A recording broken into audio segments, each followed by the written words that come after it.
Shampoos and conditioners.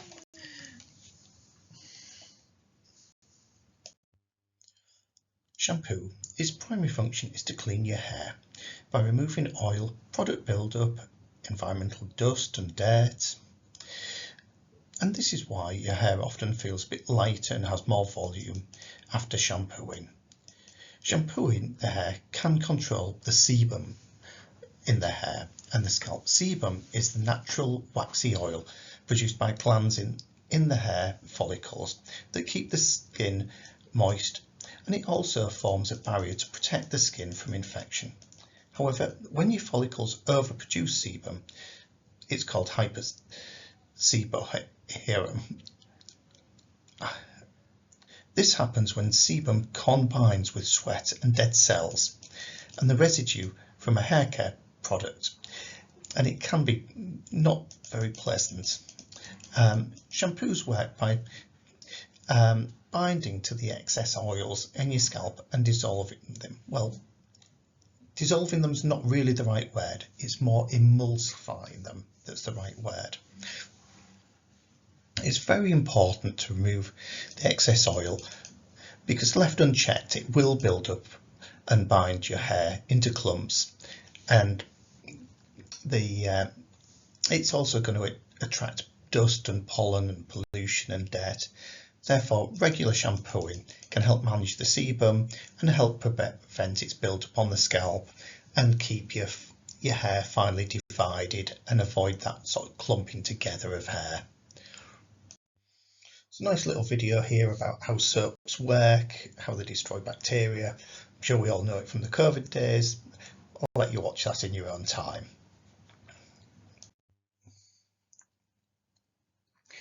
Overwashing of your hair can strip it of its natural oils and lead it to dryness. And this dryness is what causes the ends to split because they've no longer got the oils in there and the lipids, as we really should call them, that are protecting the hair. You can also get a little bit of physical pressure can actually start destroying the hair as well, but once you've actually lost that coating, the chemical damage can occur as well. And typical things that cause chemical damage are things like heat styling, chemical treatments, your perming lotions, your bleachings. Hair colouring typically takes down a hair colour a tone or so before it can actually apply the dye, so that can also damage this. Rubber bands can also damage hair simply through friction. Toweling as well, I was quite surprised to find out that could cause split ends. Now, the structure of each hair strand consists of 3 layers. The outermost hair is the cuticle and the inner is the cortex, and you sometimes have this medulla below the cortex. Now, the cuticle is made up of a protein base and it's got lots of lipids associated with it, and it forms this overlapping structure such that it's almost like roof tiles. So they protect the hair along its shaft, and you can actually sense that when you actually try and run your finger along a hair, or to squeeze a hair between your fingers and try and pull that out away from your skull. That feels a lot smoother than trying to actually do the reverse, where you're taking your fingers in towards your skull along the hair. That feels somewhat rougher, and that's down to the cuticle. When a cuticle's damaged, it'll leave the cortex actually vulnerable, and it doesn't really repair itself. The cuticle itself should shine, and so if you're not seeing it shining and it's dull, then it's probably damaged. And it's the shine that's one of the first things to go. So the other thing thing that can cause problems is moisture levels. Moisture and proteins tend to sort of change the length of proteins, especially hair. You see change length when it's very wet, but it also will sort of cause a physical movement will actually result in movement of the hair, and that again is a way in for damage to a hair. So that's a bit of a summary around split ends, and we'll move on to the next slide because now soap has been used for millennia. It's been well known. You boil up ashes with tallow and you end up with soap. That's been done for a long time. Now, why isn't it a great idea for hair?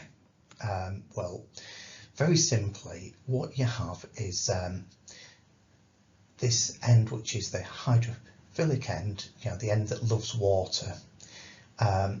You've got this charge on here, and that's going to be quite nicely attracted to calcium. Now, most of the world has hard water, or most of the UK certainly does have hard water. And what happens when you actually get that occurring, and when you join this with soap, is you get this scum being formed, and it is literally called scum. And I've tried to sort of show this in this yellow block, where you actually get a solid being formed that's no longer soluble. The whole point of a soap is that it is basically soluble in water, so although you have this long hydrophobic tail, it is in essence soluble. Whereas once you go to this structure here, where you have one calcium ion to two stearate molecules, it's no longer soluble, can't be supported by the interaction with water anymore, and will just clump together. And that's basically going to be the story of your hair. It's going to really just cause it all to clump together, because you're going to have these long tails there which are hydrophobic, and those will actually work with the sebum that's in your hair and the lipids that's in your hair, and really cause it to clump together. So if you use soap, it will have a very strange feel to your hair. If ever you've done this and taken a bar of soap and used it to wash your hair, which I have to admit I have done when I've run out of shampoo, it does really stick together, and it has a really quite unpleasant feel to it, even though you know it's clean.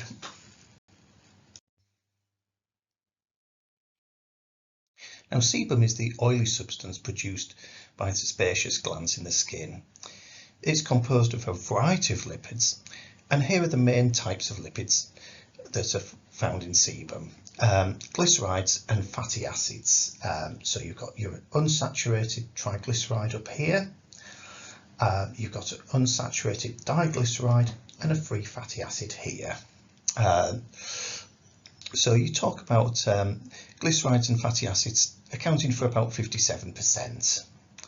Now, what you also have is some waxy esters, and they're a bit more interesting. These account for 26% of the lipids in sebum, and they contribute to more of the oily feel of sebum, and they're very useful at preventing water loss from the skin. And you have squalene. Now, this is a really interesting molecule because of its double bonds that occur regularly. They're not conjugated, so you don't get this very fancy spectrum like you get with lycopene when you did that in the lab. It's a really good antioxidant because those double bonds can be oxidized, and so that's actually preventing oxidation going on elsewhere. And finally, you have cholesterol esters. Now, what you have here are these. You have this base molecule, and those actually tend to be modified from time to time, and they're often used as signalling molecules within the hormone system, so or the endocrine system rather. So these are usually interesting molecules when you find them, and you sort of like, what's the story with these? Are they a signalling molecule, or are they just a functional molecule in terms of they're just preventing water loss? Now, something just before we go, we've just looked at these unsaturated triglycerides. Each of those is in fact an ester, because you've got this, what you'd have is glycerine down here, and then you've got your different carboxylic acid groups, or your sort of lipids there now, or free fatty acids. Now those actually join up to glycerine and eliminate water, and these are what we could see as esters. Sodium lauryl sulfate, also known as dodecyl sulfonate, is a synthetic detergent ionic surfactant widely used in the cosmetics and cleaning industries. It's so we've got it chemically described here, and we can see its structure, and the real part to it that's interesting here is this anion group here, and you've got that associated with sodium. So just like you saw with carboxylic acids, free carboxylic acids, and sodium stearate, you've got this long chain, this hydrophilic head, and associated with a sodium ion. So there is some similarity there.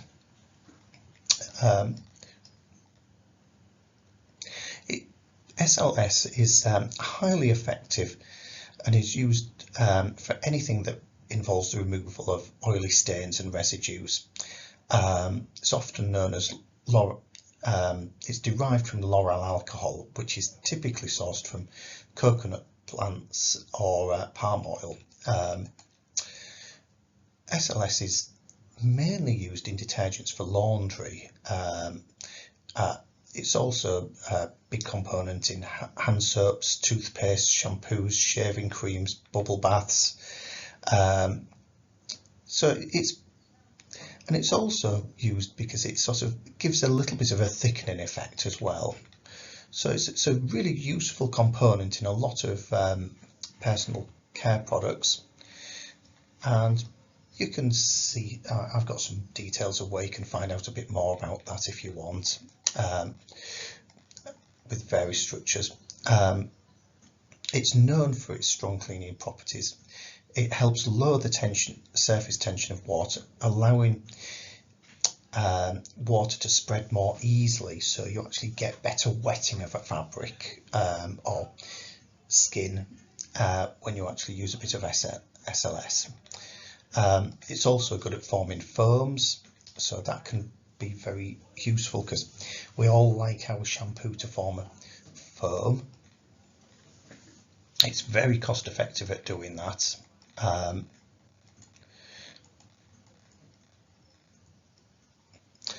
But it does cause some problems, particularly for sensitive hair and scalp types. You can have irritation, leading to dryness. Overuse can weaken the skin and hair strands, in particular it weakens the hair strands, making them prone to breakage and damage. And once you get that breakage and damage of the hair, you'll get fading of hair dyes,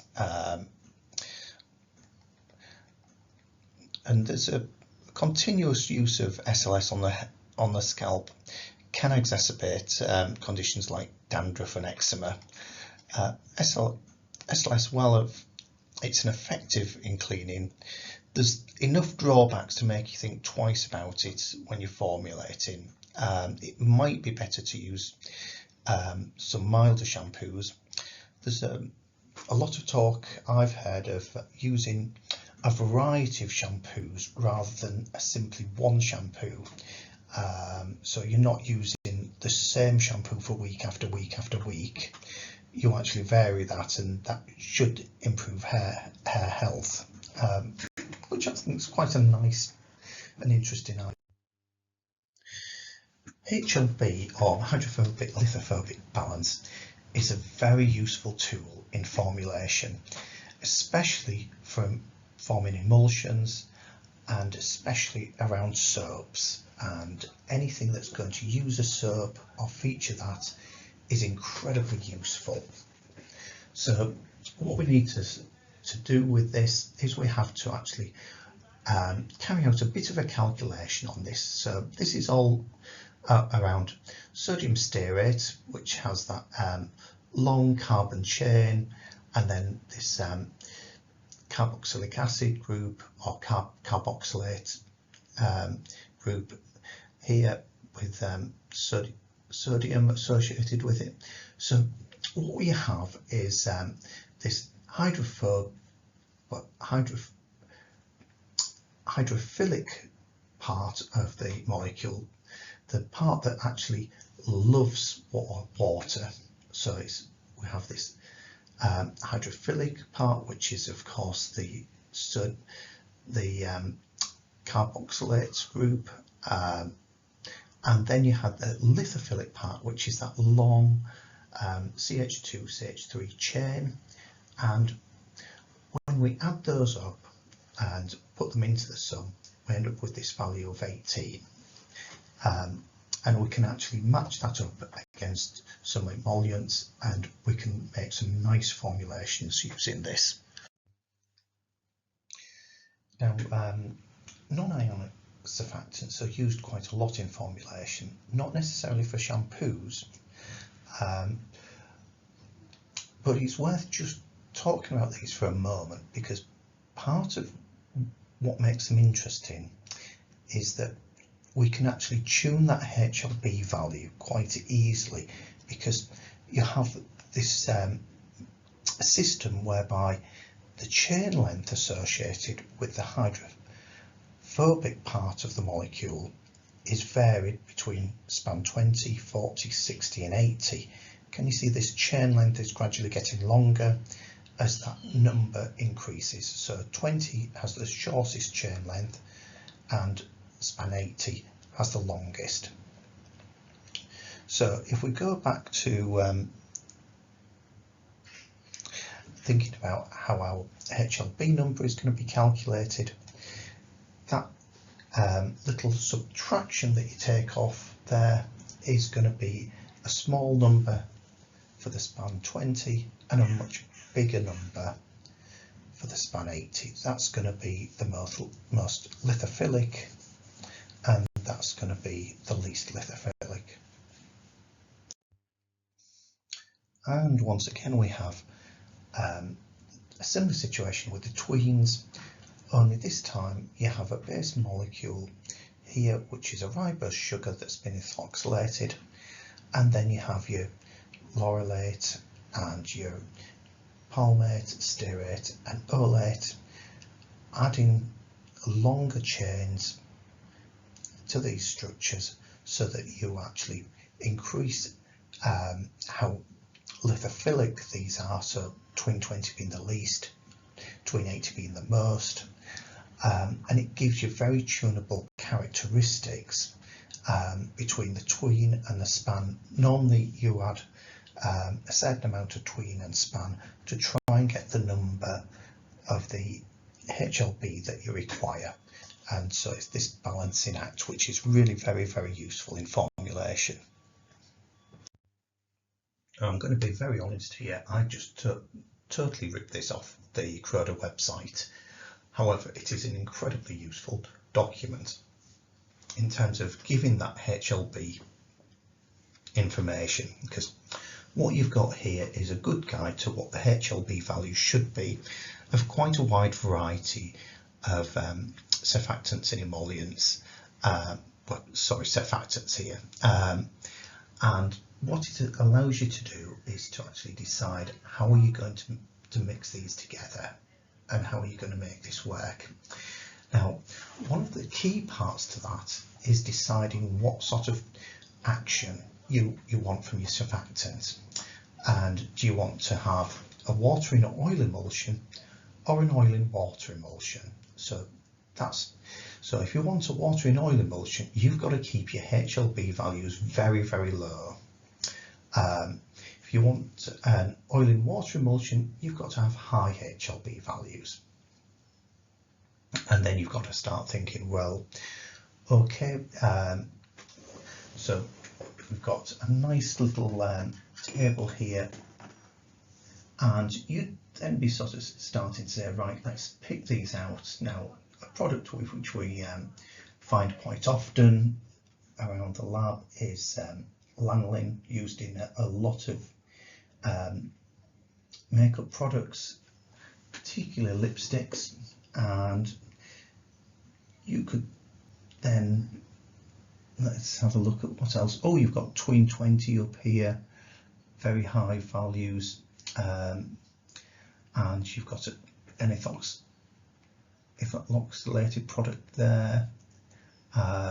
These are all mixed in with a lot of Croda products as well, which are very specialist. And what they're often doing at these companies is creating a specialist product for a niche use, or sometimes for like a use that's it's a vegan use. So these we're going to have to see a lot of these in the future, and making our way through these kind of lists is something we're just going to have to do. But this is quite a nice little tool. Now, I think this came from some work Anna was doing a while ago, making up the sunscreen formulation for a lab. And what I was trying to do here was just evaluate how I could actually get a variety of HLB values to just find what is the optimum for a particular use. And what we have here is probably some values over here with the tween 80 and tween 60 that possibly could be used to make a water in oil emulsion. And we have some products here which are very definitely oil in water emulsions, and so you can see how you can actually blend these up and tune that combined HLB value by combining these up. It's very commonly done that, and you'll often see these two materials used in pairs on formulations. Cationic surfactants tend to be used in shampoos.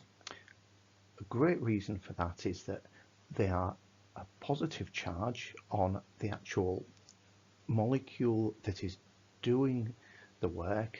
The actual polar part of the molecule has this net positive charge on it. So what it can't do then is react with calcium because it's a positive charge. So it's not going to form that scum and form something which is going to cling to the hair and bind it together, which you had the calcium stearate doing, which was not a very nice way of actually shampooing hair. Now, how this works is you have a nitrogen atom here at the core. Now that is actually a net positive charge, making it similar to carbon and then allowing it to have 4 bonds from it instead of nitrogen's usual 3. So that needs balancing with another anion. Now, what you can do with this structure or this organisation is then put on different chains to this, and you can end up having different lengths of alkane to this, and that can actually change your HLB number. So you can see quite a big difference between this entirely methyl version that we have up here, and then you have this long chain of 10 carbon atoms here and here, and just two methyl groups here, and that gives a very low HLB value. So you can actually buy different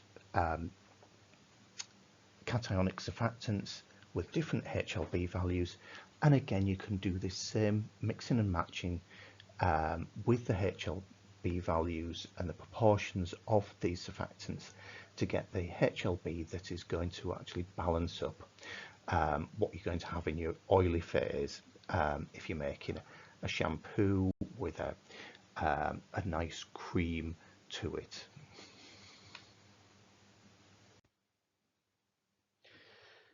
Seborrheic dermatitis, really this is the source of a lot of dandruff, and this is what a lot of shampoos claim activity to prevent. It's basically just white flaky skin. It's not on the scale of things that can go wrong in your life. This is not a big deal, but it just looks a bit unsightly. The flakes can also appear a little bit yellow and not oily, as well as white. What you can get though with this is it can start becoming quite red and inflamed, and that can start looking a bit unpleasant, and it's also a source of infection once it becomes inflamed and the skin is damaged. So if you're protecting your skin from that damage, then these products that actually tackle this are actually very valuable. They're actually keeping the skin in a good condition, so that's very helpful. This is where you have that line between, is this a medicine, is this a cosmetic? It's actually performing quite a lot of functions here, and we don't normally think of shampoo as a cosmetic. It's a very functional product, and this is why I quite like this term personal care, because it sort of straddles that sort of low level pharmaceutic and that sort of cosmetic side, and I think that's really quite a nice thought for how the product should be working and how it should be delivering function to the consumer.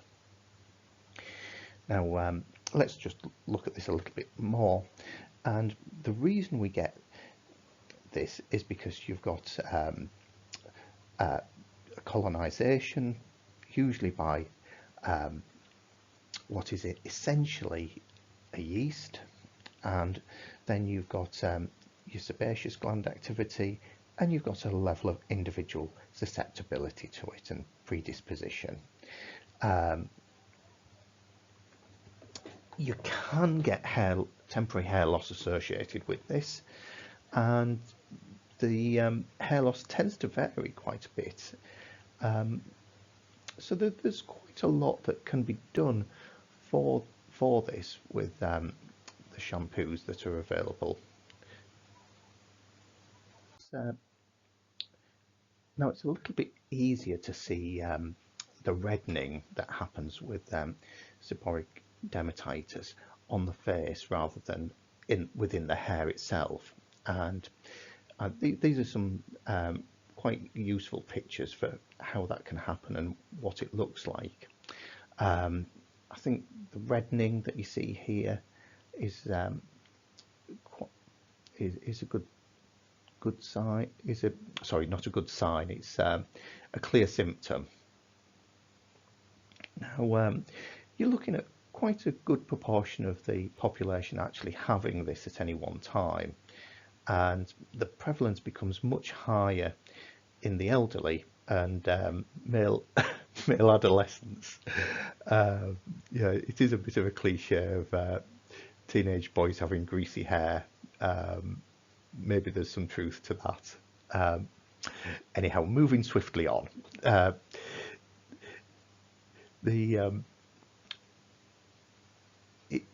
It has lots of predisposition factors to it that we just discussed, and there's a little bit of controversy around how bad it actually is, and because basically this yeast that's there is is a very normal thing to find on skin, but it is found in higher amounts of seborrheic dermatitis. So is it normal? Is it not? It's a little bit of a sort of debate. It's a bit like a lot of bacteria that can live on the skin, and sometimes they become a problem. Most of the time they're not a problem, but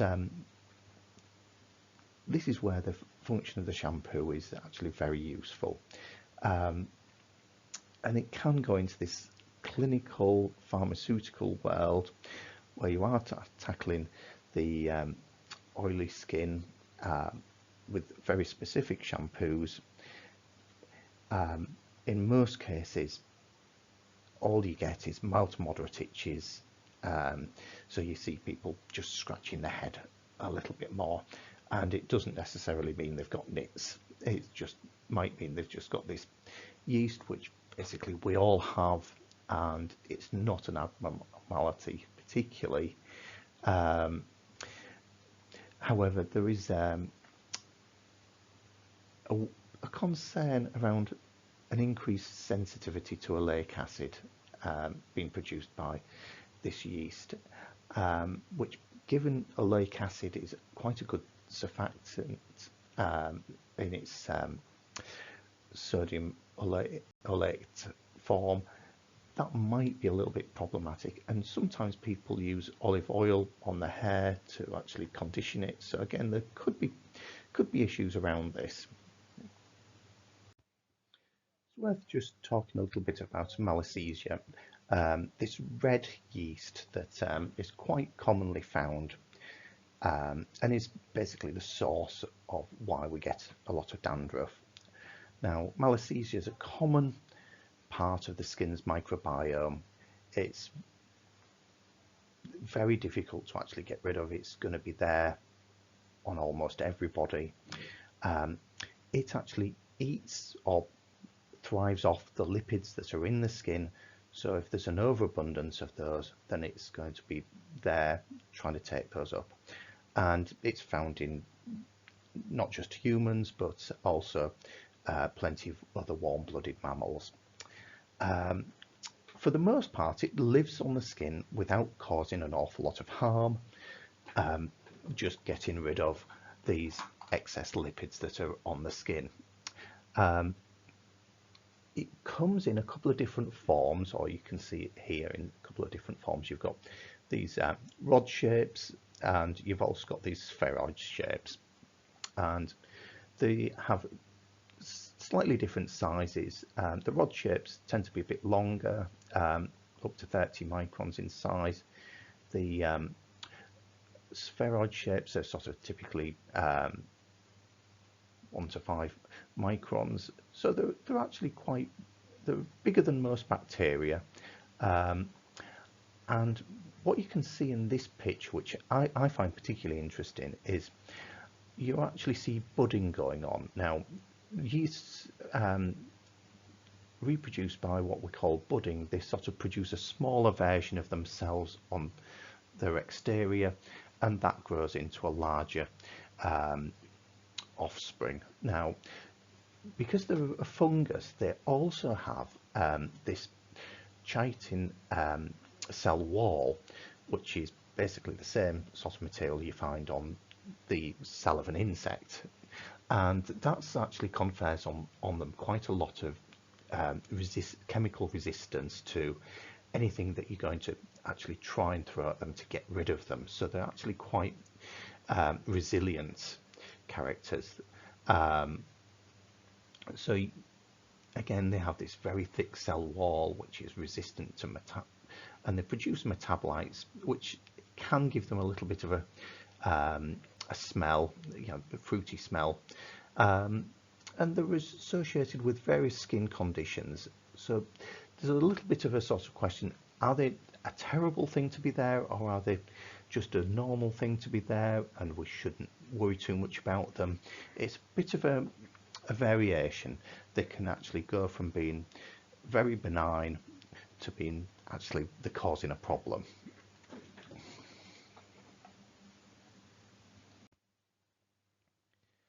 Now, Mozilla causing seborrheic dermatitis has some pros and cons, and there's different thoughts around this still. And if we sort of go to why we think it's causing it, it's well, if we treat outbreaks of seborrheic dermatitis with an antifungal agent, there seems to be a good clinical result. And there's also low acnes numbers in seborrheic dermatitis patients, suggesting there's a microfloral imbalance. You also see Mozilla appearing in very sebum-rich areas and that's areas where you can get a clinical disease where you do get that reddening and itching and unpleasantness. So there's a thought there that it is actually causing that and that it's not a great thing. You do get some toxic metabolites from Mozilla, and you also have the alteration of the triglycerides and cholesterol in the skin. So they're actually changing the lipid balance in the skin. So that may not be a good thing. And that could be causing seborrheic dermatitis. And you see a large number of Mozilla when you actually start doing a swab and counting how much, what's there, when you get something that is causing somebody a problem. Now, on the other side, they're actually secreting something which damps down the immune system, ketoconazole. You've got Mozilla present in healthy people with and seborrheic dermatitis patients. So how bad is it? How problematic is it? You see it in skin that has lesions and skin that doesn't have lesions. Individually, it can fully metabolize essential fatty acids. How important is that? I don't know. Mozilla count varies depending on sampling technique. Now, this is kind of whenever you sort of start looking for, is this a cause? Is this not a cause? And you start sort of saying, is it present? Is one easy question to answer. Is its presence in quantity causing a problem, or is it not causing a problem? Is the more difficult question to answer, because it's almost always going to be there because it's part of our natural biome. So the way in which you count and actually sample becomes very critical to actually determining the story that you get from this. So it's very difficult to actually make a really clear determination. Is it the absolute cause of the problem, or is it a symptom? We don't know. Malassezia also causes some other problems. So these are some of the problems related to it. So it's not necessarily a particularly desirable thing to have around. However, like I said, it is part of our natural biome. Getting rid of it completely is probably going to be very difficult. I thought a glossary might be quite useful, and I've just tried to create a sort of description of some common problems and common terms which I think hopefully should be quite useful. And we've got, I'm short of reading these out, there's not much really I can add to these.